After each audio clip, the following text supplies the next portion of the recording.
Good day, madam. My name is Hakim, and this is my friend Zaki. So today I will be interviewing him for my project.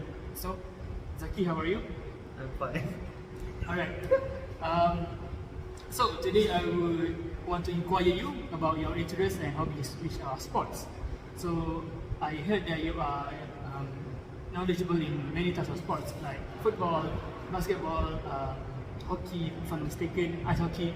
So can I ask you, like, what are your view on today's Malaysian football? Why is such a controversial topic?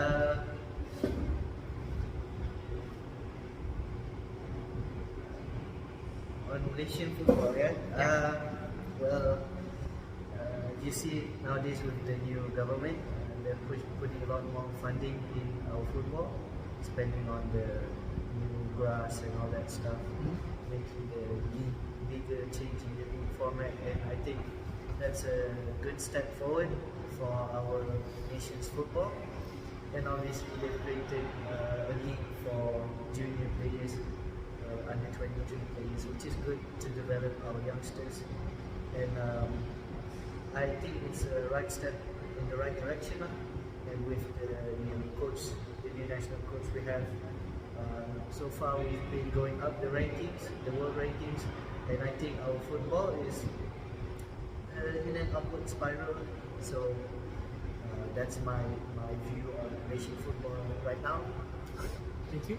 So for the next question is, how knowledgeable are you in Malaysian hockey or Malaysian basketball? Either of those two. I'm not too knowledgeable in those two areas because I've not been in any semi-pro or amateur leagues before. I've only done training with and leisure activities in those two sports.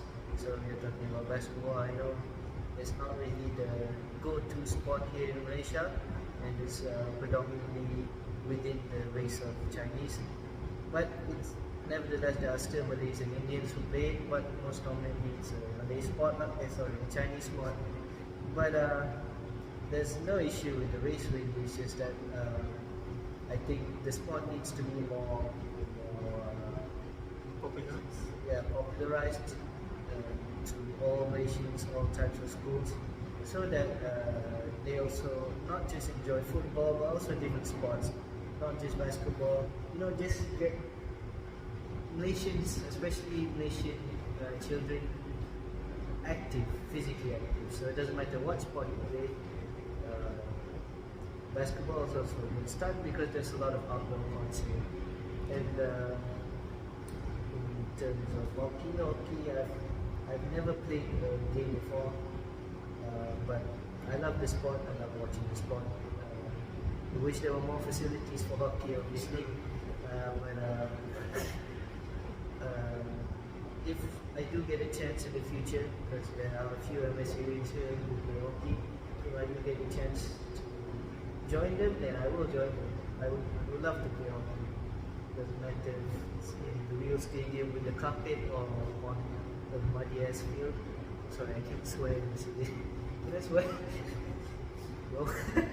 If it's in the muddy field, then I'd still play this. It's a sport that I like. I like these team contact sports. So if I get a chance to play, I'll play it. But in terms of my experience with the sport, I've not played a real game. I've not played professionally or amateur or semi-pro. I've never played. I just played for leisure. But I do love those two sports. Alright, thank you. So can I go back to football? Sure. Alright, so you have once told me that you support this team called Leeds United. So can I ask you, like, why do you support this particular team, and what particular play style that do they implement in all of their matches that you have seen before? Well, yes, I've been a Leeds fan since 2020, 2021 maybe. Why I like Leeds? It's before I followed Leeds. I stopped watching football since 2015. I don't know why I stopped. I forgot why I stopped, but I stopped watching it. And around 2020, around there, I started hearing about Leeds becoming a very good team in the second tier of English football. And then I started just looking into what they were doing. And when I looked into what they were doing, I was seeing how the manager at the time, how he implemented his style of football, how he changed the culture in Leeds. And then I started watching their game once they entered the Premier League in 2021. And I enjoyed the style of football, a very fast-paced, very entertaining, attacking football from their coach Marcelo Bielsa. And at that time, that early stage, I was just enjoying how they played football. But later on, as I kept watching them, I noticed that it's not just the football that's great, it's also the fans of Leeds that makes me more connected to the team. I like how like passionate they are for the team. Their fans are, to be honest, for me, the loudest out of all. Yeah, next to Liverpool, they're pretty much the loudest fans in the Premier League. And I just enjoy especially watching the home games. I just enjoy hearing the fans and everything. Even though it's a small team, it's not really a great team. But the fans, and early on, the coach and the playing style really made me get back into football, which I didn't enjoy before seeing Leeds. So that's why now I still do follow Leeds, even though they don't have that coach anymore. But the fans still remain, and obviously I still like Leeds. I'm a one-man type of guy. I'm loyal, yeah. Zaki 22. I'm a loyal supporter of any sports team I follow, even though they're in bad form. Anything I'll still follow, unless like they're like really bad. Then I'll consider switching teams, like. But as for now, I'm still with Leeds. I'm still a Leeds fan. And yeah, so to answer your second question, you asked the style of play. So initially with Marcelo Bielsa, it's a very attacking, very fun attacking team. So what they do is that they like to play in the wide areas. So the team has a lot of width, and what they do is that they make certain triangles within those wide areas within the players. And they just create a lot of passing options to get as fast as possible to the offensive end. So it's a very direct, very fast type of footballer.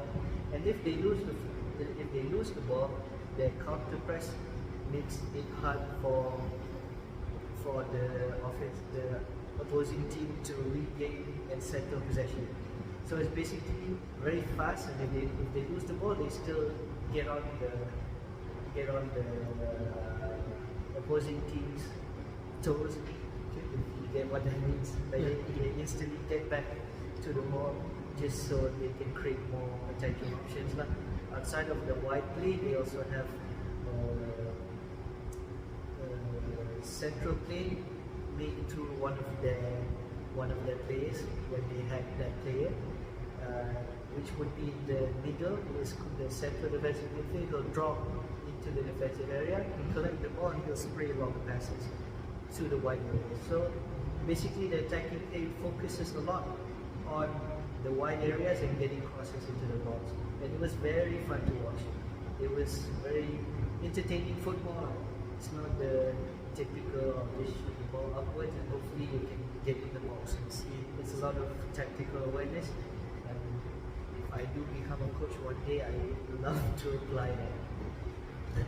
That's a very good inspiration that you have.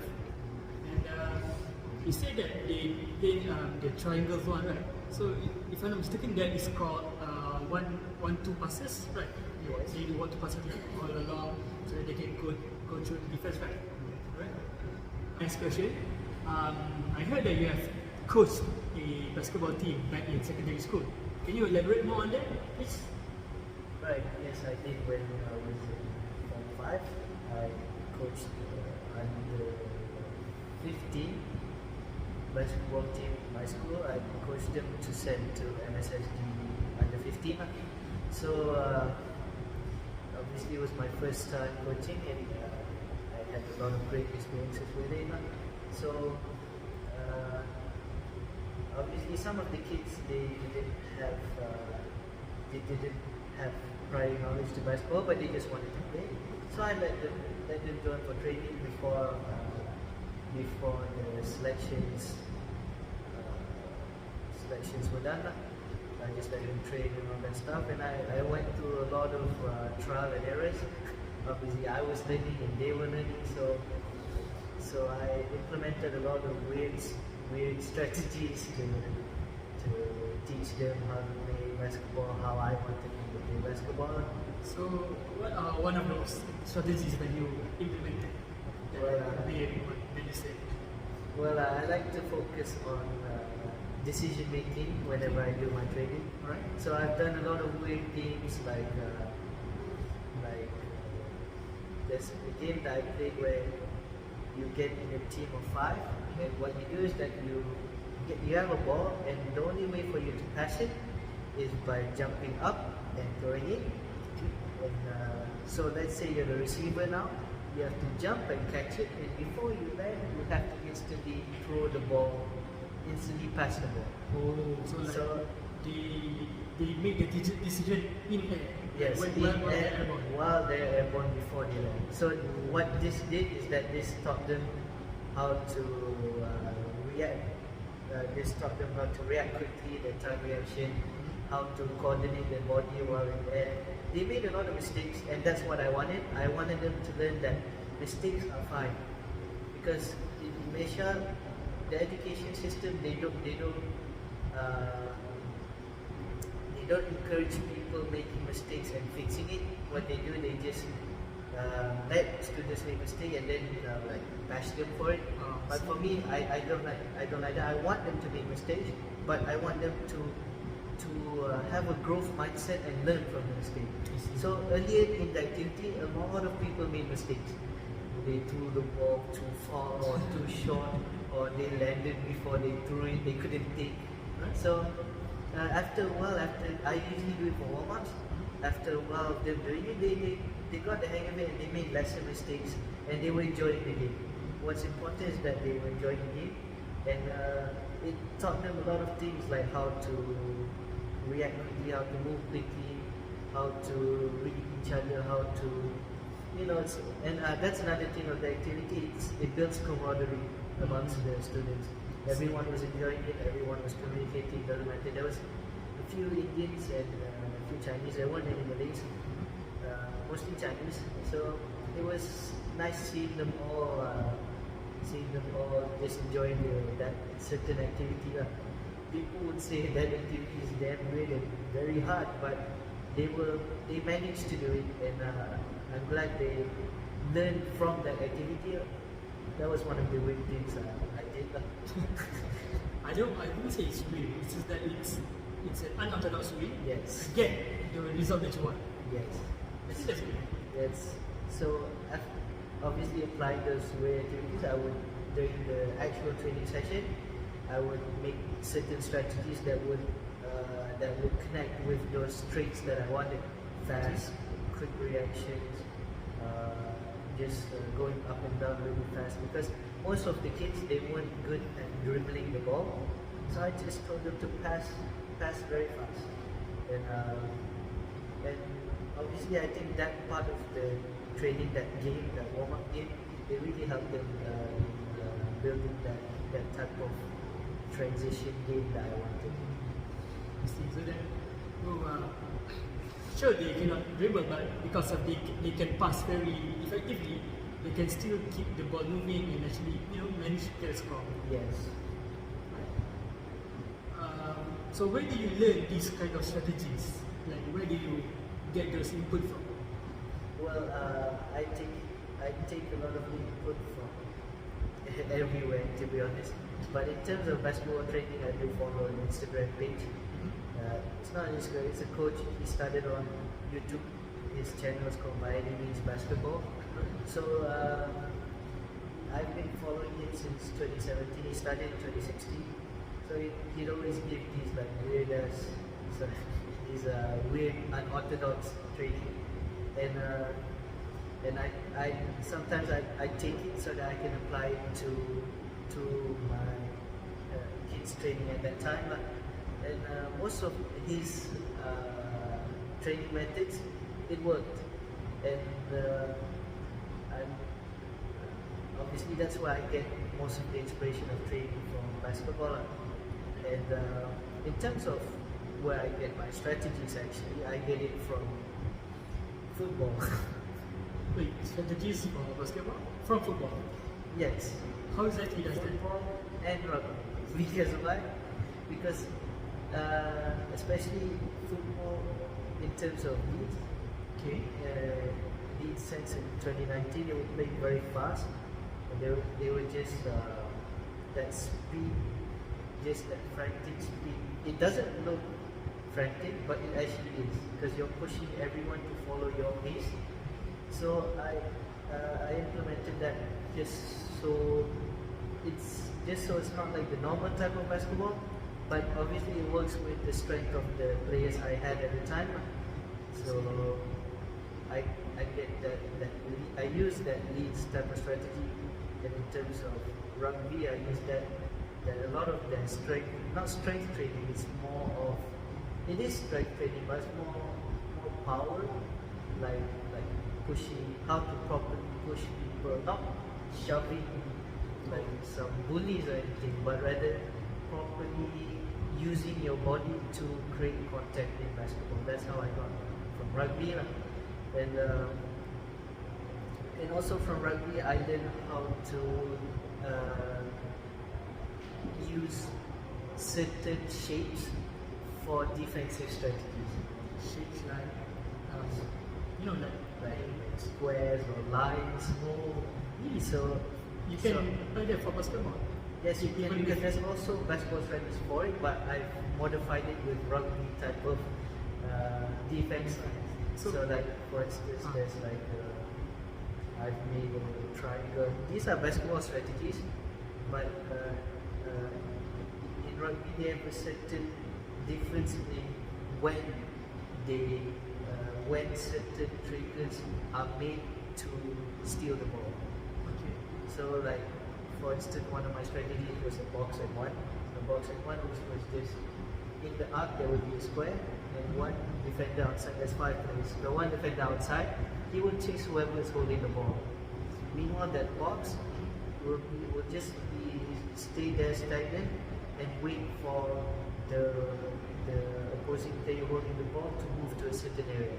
And then that box, one of the players from that box will move up and trap the player with the ball. So it will be 2, then it will change into 2 triangle and 2. So it's like a triangle with 2 people outside now. So I've in that defensive strategy I always switch from box and 1 to triangle and 2. It was very weird, but luckily it took a while to teach the kids that strategy. It really took a while. Yeah, even me hearing first time, it's like, how do you actually use that, implement that? Yeah, it took a while, but once they got it down, it worked. So that's what I mean when I use how I use rugby as part of strategy in basketball. Just timing and when to tackle, and also the formations of the zone, like box or triangle. Yeah, to like that. These things are in basketball. It's just that I looked into rugby and I said, oh, these things are quite similar, and why not use that in basketball as well? I always do that, but obviously telling you that might sound weird, and some coaches will bash me on that, but that's what I did, and it worked. Sometimes it worked, sometimes it didn't work, but for me, that's important. What's important is that the students learn and the kids have fun during the tournament.